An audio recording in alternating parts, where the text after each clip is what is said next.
Well, a lot of great action in the Southwestern Athletic Conference last week. Can the SWAC West and the SWAC East be determined this weekend? Let's get ready to go around the SWAC here on the pregame show.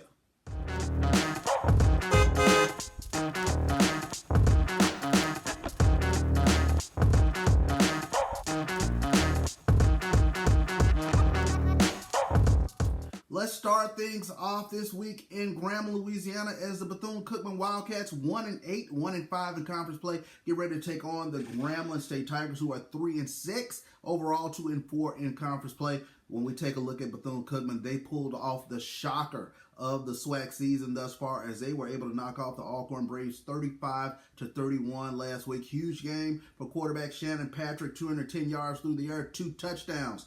Found his favorite target, Kamari Everett, 5 receptions for 92 yards and those 2 TDs. We take a look at Grambling. They're trying to bounce back from a tough loss at the hands of UAPB. But a new quarterback emerged for the G-Men last week, as it was John Paul Pierce. He came in off the bench, and he led Grambling for a rushing touchdown and a passing touchdown. He goes 14 of 32 for 189 yards. That's going to be an 11 o'clock kickoff from Eddie G. Robinson Stadium in Grambling, Louisiana. Let's head over to Itta-Bena, Mississippi, as the Alabama State Hornets, 3-5 on the season, 2-4 in conference play, take on the Mississippi Valley State Delta Devils, who are 2-7 overall, 1-5 in conference play.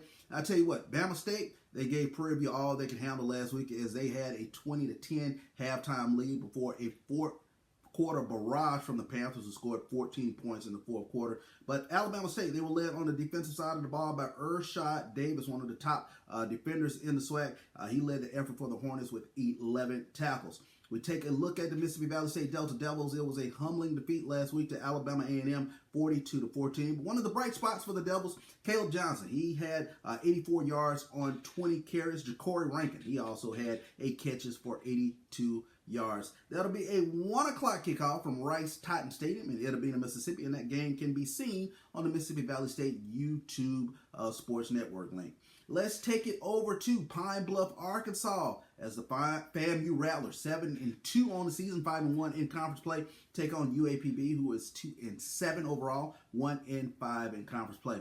Well, I'll tell you what, FAMU, they keep their SWAC championship hopes alive, as they blank Southern in the second half last week and preserve a 29-17 win in Baton Rouge. Rashawn McKay, he passed for 231 yards, 2 touchdowns. Bishop Bonnet, he also rumbles for 106 yards on the ground last week in Baton Rouge. And of course, the top sack master in the SWAC, Isaiah Land, he added another sack to his SWAC leading totals on the season. He has 14 sacks thus far on the season for the Florida A&M Rattlers. We take a look at UAPB. They were able to break back into the win column with a win over Grambling last week. Broke a 7-game losing streak as they knocked off Grambling 33-26. Standout performances from Skylar Perry, 146 yards on the ground and 163 yards through the air for the Golden Lions with 2 touchdowns. That will be a 1 o'clock kickoff from UAPB Simmons Field. Let's head over to Houston, Texas. Texas Southern Tigers. They are 3-6. 2-4 in conference play. They take on Alabama A&M, who is 5-3 on the season, 3-3 in conference play. Let's take a look at the Bulldogs. Aquil Glass, he does it again, 25 of 35, 332 yards through the air, 4 touchdowns. And even Abdul Hilaire, he got in on that. He threw a touchdown and caught a touchdown pass for the Bulldogs in their 42-14 victory over Mississippi Valley last week. I tell you what, Texas Southern Tigers, they gave Jackson State all they could handle as they succumbed to the Tigers 41-21 last week. But standout performance for Ladarius Owens. He rushed for 198 yards last week on Jackson State with 23 carries. Huge game for Ladarius Owens. It will be a 2 o'clock kickoff from BBVA Stadium in Houston, Texas. That game can be seen on ESPN+.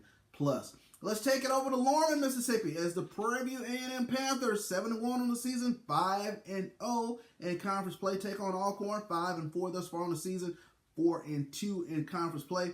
And as mentioned, the Panthers, they use a 14-point fourth quarter barrage of points to knock off Alabama State last week, 20-20. Jawan Pass and Jason Dumas, they lead the offense and defense respectively for the Prairie View Panthers. Alcorn, they're trying to bounce back, like we mentioned, from that tough loss at the hands of Bethune-Cookman as they allowed the Wildcats to score 28 second half points in that game as they fell 35-31. But it was Stanford Anderson. He rushed for 115 yards on 26 carries last week from the Braves. That'll be a 2 o'clock kickoff from Jack Spink Stadium in Lorman, Mississippi. And of course, we finish things up. Jackson State heads to Southern University. Jackson State heads to the Bluff. Jackson State 8-1 on the season, 5-0 in conference play.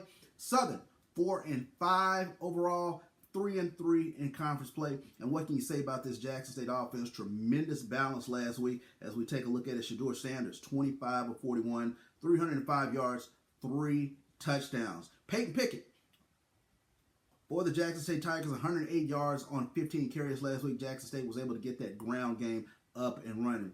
Jackson State defense, they got hit a little bit in the first half last week, but they stiffened up in the second half as they are still the number 2 defense in the nation, yielding only 250 yards per game.